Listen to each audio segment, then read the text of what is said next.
Drama serial Chaalbaaz की अगली किस्त में हम देखेंगे कि आयजा ने अब अपनी एक नई चाल चल दी है। एक दफ़ा फिर से उसने इशल से बदला लेने के लिए अपनी चाल चल दी है और इशल हैरान और परेशान हो जाती है। इशल जिसके फ़ोन में शायान और आयजा की तस्वीरें होती हैं, आयजा बहुत चालाकी से वो फ़ोन उठाती है और उसे पानी में गिरा देती है। वो इशल को पता भी नहीं लगने देती। इशल जब अपना फ़ोन देखती है तो उसे वो फ़ोन पानी से मिलता है। वो घबराते हुए अपना फ़ोन उठाती है और जल्दी से कमरे में जाकर हेयर ड्रायर से सुखाने लगती है। वो बहुत ज़्यादा परेशान हो जाती है क्योंकि वो समझ जाती है कि ये सब कुछ किसने किया है और क्यों किया है। तभी वहाँ आशिर आता है और उसे कहता है कि क्या हुआ है, तुम क्या कर रही हो? जिस पर वो परेशानी में कहती है कि मेरा फ़ोन पानी में गिर गया था, वही सुखा रही हूँ। आशिर कहता है कि फ़ोन कैसे पानी में गिर गया? इशल कहती है कि कौन कर सकता है, एक ही है हमारे घर में ये सब कुछ करने वाली। आशिर समझ जाता है कि आयजा ने ये सब कुछ किया है। वो गुस्से से कहता है कि आयशा भाभी ने ये सब कुछ किया है, जिस पर इशल हाँ में सर हिलाती है। आशिर को बेतहाशा गुस्सा आने लगता है।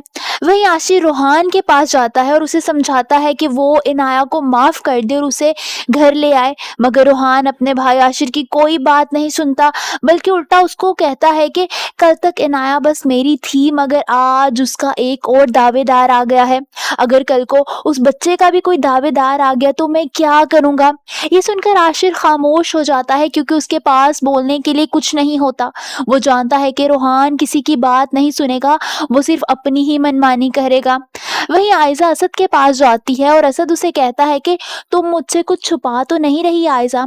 आयजा आगे से कुछ भी नहीं बोलती, मगर असद उसे गौर से देखते हुए कहता है कि आयजा देखो, जो भी बात है मुझे सच सच बता दो, वरना बाद में अगर मुझे कोई बात पता चली तो अच्छा नहीं होगा।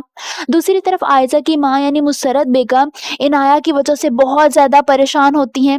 वो परेशानी में आयजा को फ़ोन करती हैं और रोते हुए कहती हैं कि मुझे लगता है कि इनाया ने जो कदम उठाया था उसमें कहीं न कहीं हम भी कसूरवार हैं।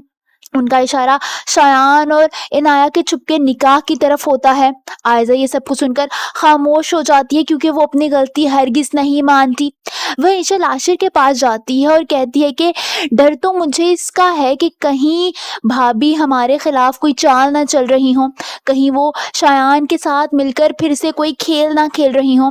आशिर हैरान हो जाता है और इशल से कहता है कि कैसा खेल और तुम क्या कहना चाहती हो? जिस पर इशल कहती है कि यही कि वो हमारी डाइवोर्स करवाना चाहती हैं। ये सब कुछ सुनकर आशिर हैरान हो जाता है। उसे तवक्का भी नहीं होती कि आयजा भाभी ये सब कुछ करेंगी। आप सबको क्या लगता है, क्या आयजा बिशल के खिलाफ कोई नई चाल चलेगी? क्योंकि अपना सबूत तो वो मिटा चुकी है। कमेंट्स में अपनी राय का इजहार जरूर कीजिए।